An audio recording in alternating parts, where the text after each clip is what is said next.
નમસ્કાર દર્શક મિત્રો, સ્વાગત છે આપનું નિસર્ગ ઓપીડીમાં અને હું છું આપની સાથે જિજ્ઞાસા। નિસર્ગ ઓપીડીમાં આપણે દર વખતે નવા એક વિષય પર માર્ગદર્શન મેળવીએ છીએ। અલગ અલગ પ્રકારની બીમારીઓથી આયુર્વેદિક પદ્ધતિઓમાં કઈ રીતે ઉપચાર રહેલા છે તે વિશે વાત કરીએ છીએ। જો કે આજે 5મા આંતરરાષ્ટ્રીય યોગ દિવસની ઉજવણી થઈ રહી છે, ત્યારે આપણી પ્રાચીન સંસ્કૃતિમાંથી આપણને યોગ અને આયુર્વેદિક ઔષધો વારસામાં મળેલા છે, જે આપણા ઋષિ મુનિઓ ઉપયોગ કરતા હતા। અને આજે જ્યારે યોગ દિવસ છે, એટલે આપણે યોગના ફાયદાઓ વિશે, યોગની સાચી વ્યાખ્યા શું છે, યોગને કઈ રીતે આપણે જીવનમાં ઉપયોગી બનાવી શકીએ છીએ અને સ્વસ્થ જીવન જીવી શકીએ છીએ, તમામ વિશે વાત કરીશું। તે પહેલા નજર કરીએ આ અહેવાલ પર।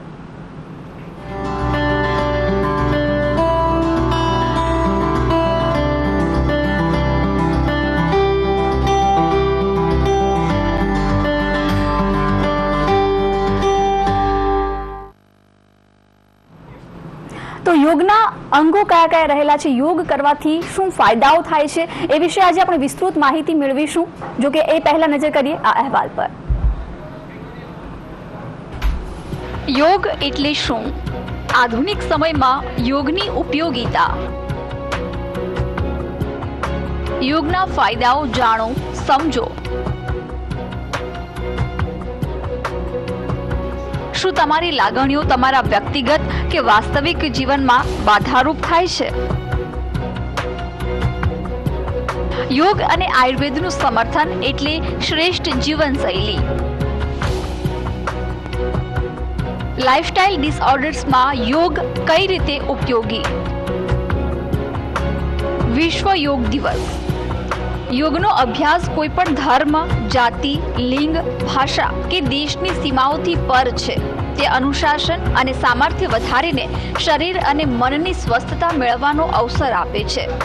પૂરા વિશ્વમાં યોગની જાગૃતિ વધારવા માટે સંયુક્ત રાષ્ટ્ર સંઘે 21મી જૂનને આંતરરાષ્ટ્રીય યોગ દિવસના રૂપમાં મનાવવાની ઘોષણા કરી છે। યોગના અંગો: યમ એટલે કે સંયમ, નિયમ એટલે કે આચરણ, આસન એટલે કે યોગાસનો, પ્રાણાયામ શ્વાસનની વિશેષ રીત, જીવનદાયીની શક્તિનો વિસ્તાર, પ્રત્યાહાર, ધારણા, ધ્યાન અને સમાધિ એટલે કે ઉત્તરોત્તર અંતર્મુખી અને એકાગ્ર થવાની ટેકનિક્સ। યોગના ફાયદાઓ: જીવનમાં નોંધપાત્ર બદલાવ આવે, થાઇરોઇડ જેવી અંતઃસ્રાવી ગ્રંથિઓની બીમારીઓ થતી અટકે છે, તણાવ ઘટે અને રોગ પ્રતિકારક શક્તિ વધે, સ્નાયુની તાકાત અને બળ વધે, શરીર સુડોળ રહે, લચીલું, ફ્લેક્સિબલ રહે, સાંધા મજબૂત થાય, આનંદનો અનુભવ, એકાગ્રતા, સહનશક્તિમાં વધારો થાય, મનની શાંતિનો અનુભવ। આધુનિક યુગની સૌથી મોટી સમસ્યા લાઇફસ્ટાઇલ ડિસઓર્ડર્સ જેવા કે હાઈ બીપી, ડાયાબિટીસ, સ્થૂળતા, અનિદ્રા, અસ્થમા જેવી તકલીફોને નિવારી શકાય। દરેક ઉંમરના લોકો લાભ લઈ શકે। આજે યોગ દિવસની ઉજવણી સમગ્ર વિશ્વ કરી રહ્યું છે। ભારત સિવાય પણ 170 દેશો યોગ દિવસની આજે ઉજવણી કરી રહ્યા છે, અને એટલા માટે આયુર્વેદ અને યોગનું કોમ્બિનેશન એટલે શ્રેષ્ઠ જીવન। અને એટલા માટે જ આપણે યોગની વિશે આજે વધુ વિસ્તૃત માહિતી કરીશું। માર્ગદર્શન આપવા માટે આપણી સાથે સ્ટુડિયોમાં ઉપસ્થિત છે નિસર્ગ આયુર્વેદમાંથી આયુર્વેદિક ફિઝિશિયન ડોક્ટર વૈદ્ય રાજેશ ઠક્કર। વૈદ્ય, સ્ટુડિયોમાં આપનું સ્વાગત છે। આ સાથે જ આપણી સાથે યોગ નિષ્ણાંત વૈદ્ય ફોરમબેન દોશી, કે જેઓ નિસર્ગ આયુર્વેદમની ધાંગધ્રા ફ્રેન્ચાઇઝીના ફિઝિશિયન છે, અને ખાસ વાત કે તેઓ આયુર્વેદ સૌંદર્ય નિષ્ણાંત પણ છે। ફોરમબેન, આપનું પણ સ્ટુડિયોમાં સ્વાગત છે। નમસ્કાર વૈદ્ય, સૌથી પહેલા આજે યોગ દિવસની ઉજવણી કરી રહ્યા છીએ, અને યોગ એ ભારતે આપેલી વિશ્વને મોટામાં મોટી ભેટ છે, જેના દરેક લોકો આજે યોગનો ઉપયોગ કરતા થયા, જે જીવનમાં પોતાનું અભિન્ન અંગ યોગને લોકોએ બનાવ્યું છે। શું કહેશો? હા, યોગ જે છે ને એ વ્યક્તિગત રીતે શારીરિક અને મનથી શ્રેષ્ઠ બની અને એના પછી આત્મિક રીતે પણ શ્રેષ્ઠ બની અને જે પરમાત્મા જે છે એ કોઈ પણ ધર્મ હોય, યોગ એ ધર્મથી પરે છે અને બીજી બધી સીમાડાઓ પ્રાંતના, બીજી બધી ભાષાના, ઉંમરના, બધા જાતિ ધર્મ બધાથી પરે છે અને એ એક એવી ઈશ્વરીય ચૈતસિક જે શક્તિઓ છે એની સાથે જોડવાનું કાર્ય છે. અને પહેલાં તો આપણે આપણા શરીર અને મનને તંદુરસ્ત બનાવવું અને પછી જે આધ્યાત્મિક એ જે શક્તિઓ છે એની સાથે એટેચ થવું અને આપણો મનુષ્ય તરીકે જે જન્મ લીધો છે એનો શ્રેષ્ઠ ઉપયોગ કરી અને એ જીવનને યાપન કરવું એ સૌથી પહેલાં તો હું માનું છું કે યોગનો ઉદ્દેશ છે. જી બિલકુલ. આપણે યોગ વિશે હજુ વધુ વિગતો, વધુ માર્ગદર્શન મેળવીશું. કોલર મિત્ર ચંદ્રિકાબેન આપણી સાથે જોડાયા છે. જી ચંદ્રિકાબેન, સવાલ જણાવશો આપનો. હેલો, હું અહીંયા ગુજરાતથી બોલું છું, અમદાવાદથી. હા, મને જે આ કફ બહુ જામ થઈ ગયો છે, જીભ ઉપર જે તાળવું છે ત્યાં આગળ કફ બહુ જામ થઈ ગયો છે. કેટલી દવા કરી પણ નીકળતો જ નથી. મારે એને માટે દવા લેવી હતી, જાણવું હતું મારે. તમને ખાંસી બહુ આવે છે? ના, ખાંસી બિલકુલ આવતી નથી. મને છીકો પણ આવતી નથી. ઓકે, એટલે સૂકી ખાંસી, કફવાળી ખાંસી નથી આવતી આપને? ના. કેટલા સમયથી કફની તકલીફ? કફની તકલીફ કેટલા સમયથી છે આપને? ઠીક છે. હેલો. હા, 1 વર્ષથી છે. 1 વર્ષથી તકલીફ છે. અને ઉંમર જણાવશો આપની? ઉપર ઉંમર 42 વર્ષ. બરાબર છે. તો હું તમને 2 ઔષધો આપને સૂચવું છું, એ તમારે લેવાનું છે. એક વ્યોષાદી વટી નામની ગોળી આવે છે અને બીજી એક આવે છે ચંદ્રામૃત રસ છે. તો બંનેમાંથી 2 ગોળી ભૂકો કરી અને મધ સાથે ચાટી જવાનું છે. શક્ય બને ત્યાં સુધી ગળપણ અને ફ્રીજમાં રાખેલી તમામ વસ્તુઓનો ત્યાગ કરશો. અને આ ઔષધો નિસર્ગ આયુર્વેદમની મુખ્ય શાખા પરથી અથવા બીજી 6 ફ્રેન્ચાઇઝ છે તો ત્યાંથી પણ તમે મંગાવી શકો છો. કુરિયર દ્વારા પણ આપને ઔષધો મળી જશે. જી બિલકુલ. ચંદ્રિકાબેન, ખૂબ સરસ માર્ગદર્શન વૈજી આપને આપ્યું છે. સિવાય આપ કુરિયર દ્વારા પણ ઔષધો મંગાવી શકો છો. નિસર્ગ આયુર્વેદમની આપ રૂબરૂ મુલાકાત લઈ શકો છો. નિસર્ગ આયુર્વેદમ જે ગુજરાતની સૌપ્રથમ રજિસ્ટર્ડ મલ્ટી સ્પેશિયાલિટી આયુર્વેદિક હોસ્પિટલ છે, જે અમદાવાદના શિવરંજની મણિનગર વિસ્તારમાં અને આ સિવાય પણ રાજ્યમાં અલગ અલગ તેની ફ્રેન્ચાઇઝીસ આવેલી છે. આપને જ્યાં પણ નજીક પડે ત્યાંની મુલાકાત લઈ શકો છો. ફોરમબેન, આપની પાસે આવું છું. આજે યોગ દિવસની ઉજવણી થઈ રહી છે. યોગ એટલે આપણે આસાન, પ્રાણાયામ, વિવિધ બાબતોનો સમાવેશ કરી શકીએ, પરંતુ યોગની સાચી વ્યાખ્યા શું? જી જિજ્ઞાસા, યોગની 2 અતિ સુંદર વ્યાખ્યા આપણા શાસ્ત્રોમાંથી મળે છે. સૌથી પહેલી વ્યાખ્યા છે સમત્વમ યોગ ઉચ્યતે. આજે આપણે જોઈએ છીએ કે એક ડિજિટલ વર્લ્ડમાં આપણે જીવી રહ્યા છીએ. કોમ્પ્યુટર યુગ છે, અતિ ઉચ્ચ કક્ષાની બુદ્ધિમત્તાનો યુગ ચાલી રહ્યો છે, પરંતુ એ સાથે જ આપણે એક નવા અંતર યુગમાં પણ જીવી રહ્યા છીએ. એ યુગ આપણા અંતર્મનમાં ચાલી રહ્યો છે અને બહુ ટૂંકમાં કહું તો એ યુગ છે હરિ, વરિ અને કરીનો. હરિ એટલે ખોટી ઝડપ અને ઉતાવળ, વરિ એટલે ચિંતા, એન્ઝાઇટી, ઉચાટ, ઉશ્કેરાટ અને આવેગ, કરી એટલે અયોગ્ય ખાનપાન. તો જ્યારે આ અસંતુલન આપણી સાથે નિર્માણ પામ્યું છે ત્યારે યોગ કહે છે કે જીવનમાં સમત્વ રાખવું, બેલેન્સ. ક્યારે ઉઠવું, કેટલું ખાવું, ક્યારે સૂવું, કઈ બાબતોમાં વિવેક જાળવવો. આયુર્વેદે સદવૃત્તના જે નિયમો આપ્યા છે એનું પાલન કેટલે અંશે કઈ રીતે આધુનિક યુગમાં કરવું, એ બધું યોગ શીખવે છે. જી બિલકુલ. વધુ એક કોલર મિત્ર અશોકભાઈ આપણી સાથે જોડાયા છે. અશોકભાઈ, સવાલ જણાવશો આપનો. હેલો. આપનો સવાલ જણાવશો. હાજી, મારી વાઈફને યુરિક એસિડનો વધારો થાય છે, પગમાં અને હાથમાં જોઈન્ટમાં બહુ દુખાવો રહે છે, તો એના માટે. હા, યુરિક એસિડ કેટલું આવે છે અત્યારે? એને લગભગ 6 ની આસપાસ રહે છે. અને કેટલા વર્ષથી આ તકલીફ છે? 12 મહિનાથી. અચ્છા, 12 મહિનાથી છે. પગના અંગૂઠાના મૂળમાં લાલાશ પડતો સોજો આવે, ત્યાં બળતરા થાય, અંગારાથી દાઝી ગયા હોય એવું અનુભૂતિ થાય છે એમને? ના, સાઈડમાં આપણે ઘૂંટણ હોય ને ત્યાં સોજો આવે છે. હા. અને આપણે હાથનો અંગૂઠો હોય એની સાઈડમાં ત્યાં દુખાવો વધારે છે. મુસાફરી કરવાથી વધે છે ક્યારેક ક્યારેક? હા, વધી જાય છે. બરાબર છે. તો તમારે આ ખાલી યુરિક એસિડને બેલેન્સ કરવાની દવા લેશો તો જ્યારે પણ તમે દવા લેશો ત્યાં સુધી રાહત થશે. આયુર્વેદ ઔષધો તમારે 4 થી 6 મહિના માટે સળંગ લેવા જોઈએ કે જેથી કરીને લોહીમાં પિત્ત બળવાનું, એટલે આને છે ને વાત રક્ત કહેવામાં આવેલું છે, એટલે લોહીમાં વધારાનું પિત્ત બળે છે, એ આખી સિસ્ટમને બદલવાની હોય એટલા માટે આયુર્વેદ મૂળભૂતથી બદલાવ કરે છે અને કાયમી આ રોગને મટાડી શકે છે. 2 ઔષધો હું આપને સૂચવું છું. એમાં સૌથી પહેલું એક લેવાનું છે અમૃતાદિ ગુગળ લેવાનું છે અને એની સાથે સાથે કૈશોર ગુગળ ટેબલ લેવાની છે. બંનેમાંથી 2 ગોળી સવાર સાંજ નવશેકા ગરમ પાણી સાથે ગળી જવાની છે. અને બીજો એક ઉકાળો પીવાનો છે. પંચતિક્ત ગુગ્ગુલુ કવાથ નામનો ભૂકો આવે છે, ઉકાળી ગાળી અને પી જવાનો છે. ખાલી પેટે ઔષધો લેવાના છે. અને સાથે પિંડ તેલ નામનું એક તેલ આવે છે, ત્યાં તમને જે ભાગમાં સોજો, દુખાવો, બળતરા થતી હોય ત્યાં તમે માલિશ કરી શકો છો. શેક નથી કરવાનો, ખાસ ધ્યાન રાખશો. આ ગરમીનો રોગ છે એટલે એમાં ફક્ત એકલું માલિશ કરવાનું છે, શેક નથી કરવાનો. શેક કરશો તો તમને તકલીફ વધી શકે છે. અને તીખા અને ખાટા પદાર્થોનો ત્યાગ કરવાનો છે. જી બિલકુલ. અશોકભાઈ, વૈદ્ય જે ઔષધો આપને સૂચવ્યા છે આપ નિસર્ગ આયુર્વેદમાંથી કુરિયર દ્વારા મંગાવી શકો છો અથવા આપ રૂબરૂ મુલાકાત પણ લઈ શકો છો. ફોરમબેન, આપની પાસેથી જાણવું છે કે આધુનિક સમયમાં યોગની ઉપયોગિતા કેટલી રહેલી છે? આધુનિક સમયમાં કદાચ યોગની ઉપયોગિતા સૌથી વધારે રહેલી છે. કોલર મિત્ર છે.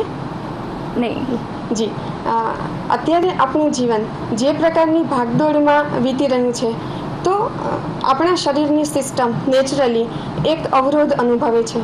યોગ એ આપણા શરીરની 2 સિસ્ટમ, ખાસ કરીને અંતઃસ્ત્રાવી ગ્રંથિઓની સિસ્ટમ અને ચેતાતંતુઓની સિસ્ટમ, એ બંને સિસ્ટમને હાર્મોનાઇઝ કરવાનું કામ કરે છે.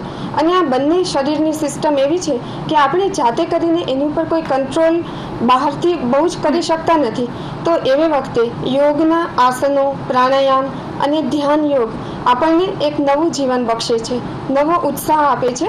અને આ બધું કરવામાં આપણે ઘરની બહાર જવું પડતું નથી, ખોટો સમય ખર્ચ કરવો પડતો નથી. ફક્ત અડધી કલાક પણ જો આપણે યોગનો લાભ લઈએ તો આપણને ફાયદો થાય છે. જી બિલકુલ. એક કોલર મિત્ર કલ્પનાબેન જોડાયા છે. કલ્પનાબેન, સવાલ જણાવશો આપનો? મને છે ને આખા શરીરે બહુ જ ખંજવાળ બહુ આવે છે. જી વૈદ્ય. હા ફોરમ. આપને કઈ જગ્યાએ ખંજવાળ આવે છે? હા, ખંજવાળ કઈ જગ્યાએ આવી રહી છે? પગે, આખી પગે, પાછળ, બધે જ આખા શરીરે આવે છે. કેટલા વખતથી તકલીફ છે? અમે અડસનું મસાનું ઓપરેશન કરાવ્યા છે, 2.5 મહિના થયા. જી. તે પછી દવાઓ ખાધી આયુર્વેદિક. જી. ખંજવાળ આવે એ વખતે શરીર પર લાલ ચકામાં કે ફોતરી ઉખડી કે ફોડલી નીકળી હોય એવું કશું થાય છે? ના, આવડે ને છેલ્લા 1 મહિનાથી થયું છે.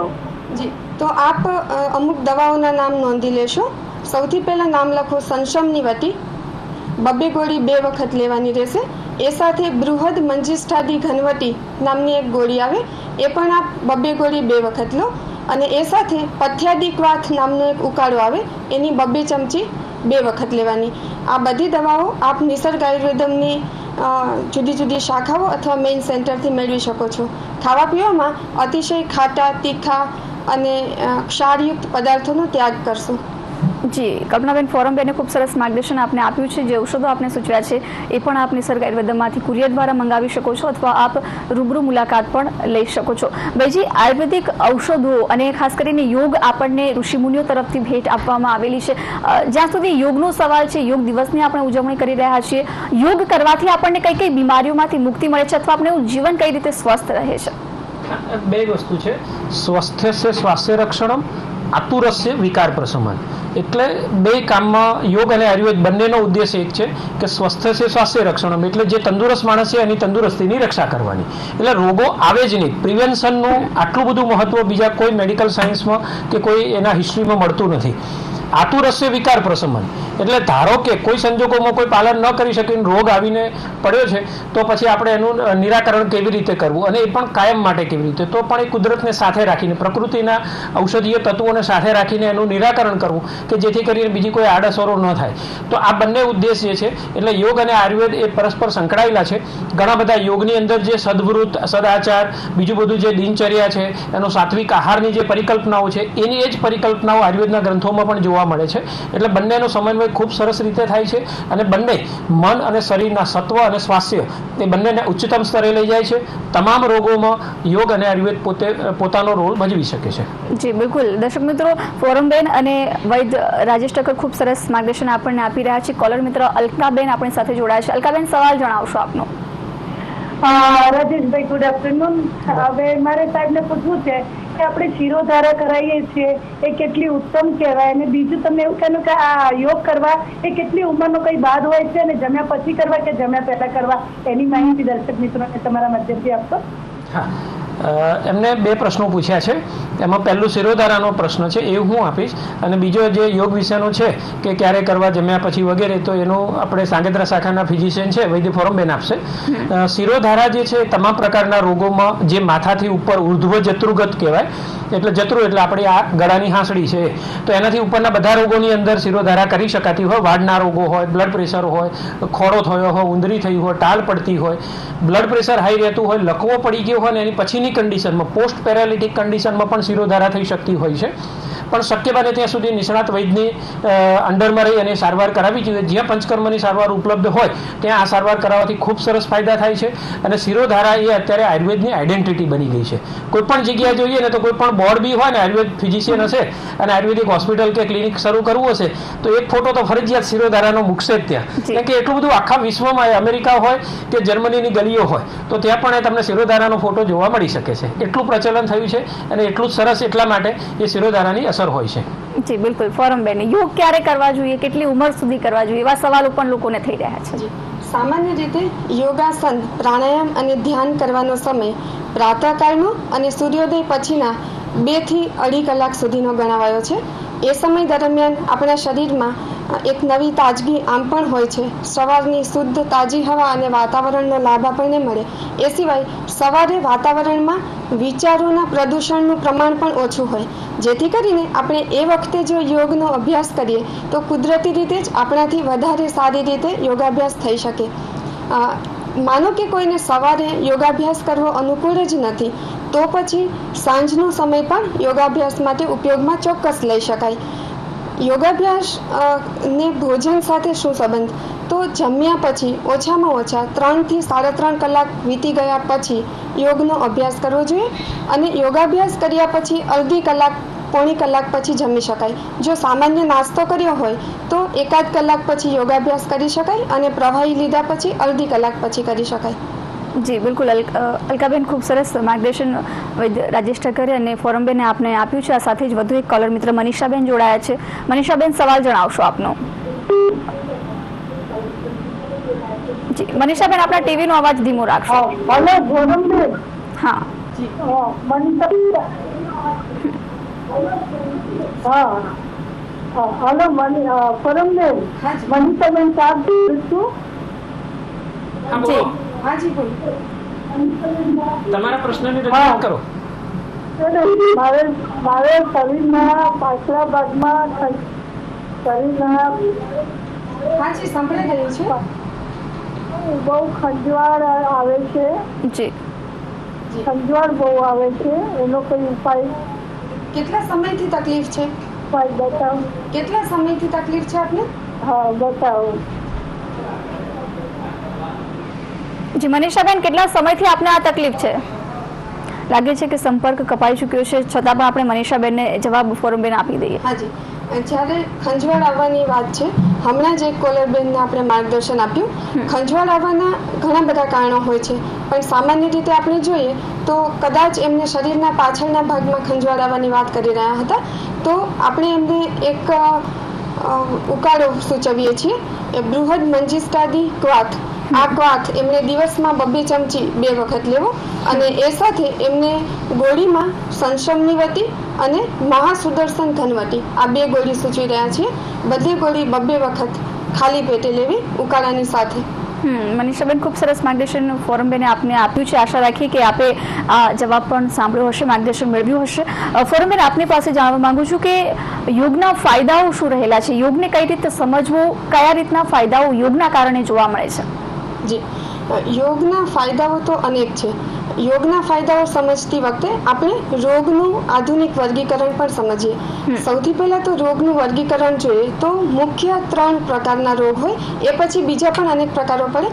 એમાં સૌથી પહેલા હોય શારીરિક રોગો, એ પછી હોય માનસિક રોગો અને ત્રીજા નંબરે હોય મનોશારીરિક રોગો. તો યોગની સૌથી વધારે સારી અસર મનોશારીરિક રોગોમાં આવે છે.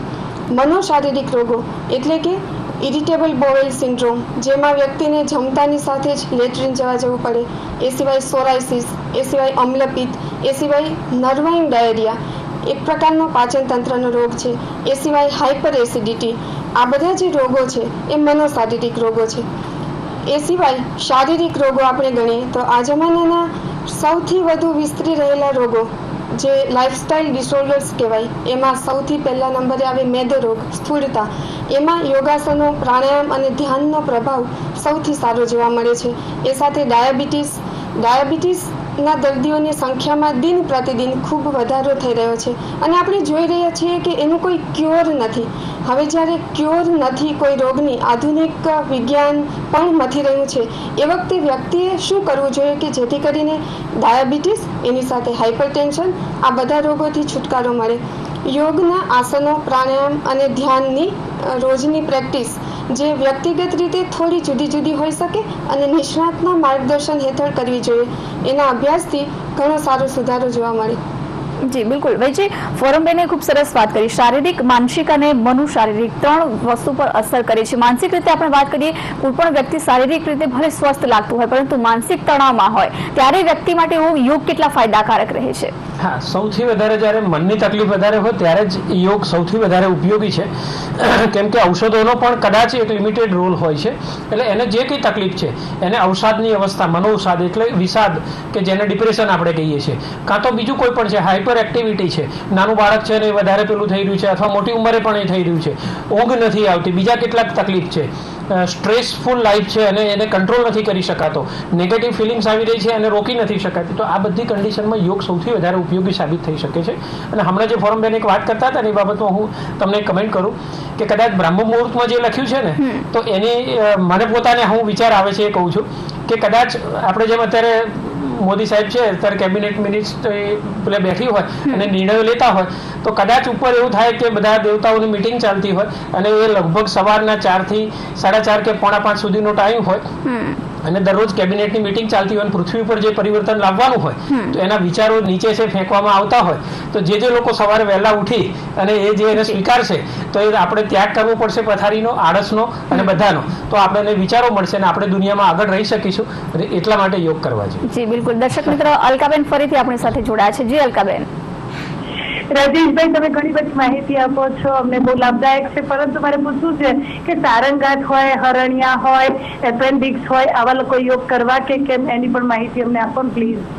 હા, સારંગાંઠની કે એપેન્ડિક્સની કેવી તકલીફ હોય તો દુખાવાની કન્ડિશનમાં થોડી તકલીફ થતી હોય છે, પણ છતાંય કેટલીક કન્ડિશનમાં વજ્રાસન છે એ આસન કરી શકાતું હોય છે. સુપ્ત વજ્રાસન કદાચ અઘરું પડે. એ સિવાયના કેટલાક છે એ આસનો છે. હવે પરિસ્થિતિ કેવી છે, 3 પ્રકારની અવસ્થા હોય કે શરૂઆતની અવસ્થા છે, મધ્યમ અવસ્થા છે કે સિવિયર છે. તો સિવિયર હશે તો કદાચ એ વખતે એને ઔષધો અને બીજી સારવારની જરૂર પડતી હોય છે. પણ આ વ્યક્તિગત રીતે માર્ગદર્શનની વાત થઈ ગઈ કે એમાં તમે આસનો કરી શકાય કે ન કરી શકાય, કેમ કે ઘણી બધી વખત પીડા થતી હોય તો મન પણ કેન્દ્રિત નહીં થઈ શકે અને એટલા માટે એને પીડાકારક ઔષધો અથવા રોગની અંદર જે તકલીફ થઈ રહી છે એને દૂર કરવી પહેલા ઔષધોથી જરૂરી બને અને પછીથી યોગ કરી શકાતા હોય છે. જી બિલકુલ. ફોરમબેન, યોગના અંગોની આપણે વાત કરીએ તો 8 વ્યાખ્યા આપવામાં આવી છે, 8 અંગો આપવામાં આવે છે. તમામ વિશે શું કહેશો? હાજી, અષ્ટાંગ યોગ એ યોગના 8 અંગો છે. આ બાબતે હું ખાસ કહીશ કે અત્યારે આપણે યોગ શબ્દ સાંભળીએ એટલે આપણા મગજમાં એક પ્રકારની શરીરની જુદી જુદી ગતિવિધિઓ એટલે આસનની જુદી જુદી પદ્ધતિઓ જ તરત આપણા મનમાં ઉભરીને આવે છે. લોકો એવું માની લે છે કે આસન એટલે યોગ. હકીકતે આસન એ યોગના 8 અંગોમાંનું એક ફક્ત અંગ છે. યોગના જે 8 અંગો છે એમાં યમ. જી ફોરમબેન, આપણે આગળ વધીએ પહેલા કોલર મિત્ર હિંમતભાઈ જોડાયા છે. હિંમતભાઈ, સવાલ જણાવશો આપનો? પેટ બહુ વધે છે તો એનું શું? જી પ્રશ્ન થાઇરોઇડ છે પેલો. હા, પ્રશ્ન પહેલું વાક્ય થોડું સંભળાયું નથી, ફરીથી પ્રશ્ન રજૂ કરશો? જી હિંમતભાઈ, સવાલ ફરી જણાવશો? એ મારી પત્નીને ચરબી, પેટની ચરબી વધે છે અને થાઇરોઇડ છે. અચ્છા, થાઇરોઇડની તકલીફ છે અને પેટની ચરબી, પેટના ભાગે ચરબી વધી રહી છે. કેટલું વજન છે અને ઉંમર કેટલી છે? Hello hello. હા હિંમતભાઈ, ઉંમર કેટલી છે અને એમનું વજન કેટલું છે? 50 વર્ષ. 50 વર્ષ ઉંમર અને વજન કેટલું છે? વજન કેટલું છે? 75 કિલો છે. અને છેલ્લા 6 મહિનામાં કેટલું વજન વધ્યું હશે અંદાજે? 6 મહિનામાં કેટલું વધ્યું? કેટલું? અચ્છા, ખબર. બરાબર છે. એટલે થોડું થોડું વજન વધતું જતું હોય એવું અનુભૂતિ થાય છે. હેલો, હા થાઇરોઇડની દવા તમારે ચાલુ છે? હા ચાલુ છે. હા, તમારે થાઇરોઇડની દવા ચાલુ હોવા છતાં પણ વજન થોડું વધી રહ્યું છે, તો કેટલાક ઔષધો જો હું આપું છું, કેમ કે થાઇરોઇડ ડિસીઝ જે છે એ મેટાબોલિક ડિસઓર્ડર છે, એટલે ફક્ત એની ગોળી લેવાથી એ કાબુ થઈ જાય છે એવું નથી હોતું. કેટલાક ક્લિનિકલ સિમ્ટમ, જેમ કે સવાર ઉઠો ત્યારે મોઢા ઉપર સોજા આવી જવા, હાથ અને પેલા કાંડાઓ જે છે એ ભાગમાં સોજા આવી જવા, સવારે પગમાં પણ સોજા આવી શકે છે, બરાબર છે, અને ભૂખ ઘટી જવી, વાળ એકદમ રફ થઈ જવા, બધા લક્ષણો જોવા મળતા હોય છે. 2 ઔષધો હું આપને સૂચવું છું. અગ્નિતુંડી વટી એની 2 ગોળી લેવાની છે, અને પુનર્નવાદી મંડૂર છે એની પણ 2 ગોળી લેવાની છે. નિયમિત રીતે આ ઔષધો લેવા જોઈએ, અને એની ઉપર પુનર્નવાદી ક્વાથ, આનો ભૂકો 2 ચમચી ઉકાળો ગાળી અને પી જવાનો છે. નિયમિત રીતે લેવાનું. કાચું મીઠું બંધ કરવું જોઈએ, ખટાશ તમામ પ્રકારની બંધ કરવી જોઈએ. ચોક્કસ એમનું વજન ઘટતું જશે. અને આસનની બાબતમાં, યોગની બાબતમાં કયા આસન કરવા એ ફોરમબેન થાઇરોઇડ અને એના વિશેનું છે, તો તમે એમને જવાબ આપશો. જી, બેનની ઉંમર 50 વર્ષ છે અને વજન 75 કિલો છે. તો 50 વર્ષના અનુસંધાને આપણે સમજી શકીએ કે યોગના આસનો તરફ ખૂબ સહજતાથી કદાચ નહીં જઈ શકે, તો એમણે શરૂઆત કરવી જોઈએ યૌગિક સૂક્ષ્મ વ્યાયામથી, જેમાં શરીરના દરેક સાંધાઓનું એક માઇક્રો મુવમેન્ટ્સ, હલનચલન કરવાની હોય છે. એ પછી એમણે અમુક સાદા આસનો, આપ જો ઈચ્છો તો ઔષધોની સાથે સાથે આસનોના નામ પણ લખી શકો. પવન મુક્તાસન અને ઉત્તાન પાદાસન, સીધા સૂઈને કરવાના 2 આસનો છે. આ 2 આસનો પહેલા અઠવાડિયું 10 દિવસ કર્યા પછી એ પછીના એડવાન્સ આસનોમાં એ આગળ જઈ શકે. આ રીતે કરવાથી ઔષધોની સાથે સાથે એમને વધારે ઝડપથી ફાયદો દેખાશે. જી બિલકુલ હિંમતભાઈ, ખૂબ સરસ માર્ગદર્શન ફોરમબેન અને વૈદ્ય રાજેશ ઠક્કરે આપને આપ્યું છે. વૈદ્ય અને ફોરમબેન, સમયનો આપણી પાસે અભાવ છે, ખૂબ સરસ માર્ગદર્શન યોગને લઈ આપે આપ્યું. બંનેનો આભાર. જય ધન્વંતરી, જય આયુર્વેદ. તો દર્શક મિત્રો, આપ પણ કોઈ પણ પ્રકારની બીમારીનો ઇલાજ આયુર્વેદિક પદ્ધતિથી ઈચ્છો છો તો નોંધી લો નિસર્ગ આયુર્વેદમનું સરનામું. નિસર્ગ આયુર્વેદમ 19-21 Maruti tower, satellite Ahmedabad 15, Gujarat, India. Phone number 7926752044, 7229775242, 7948915241. WhatsApp number 7227975241. તો નિસર્ગ ઓપીડીમાં અત્યારે બસ આટલું જ. નવા એક વિષય સાથે ફરીથી મળીશું. નમસ્કાર.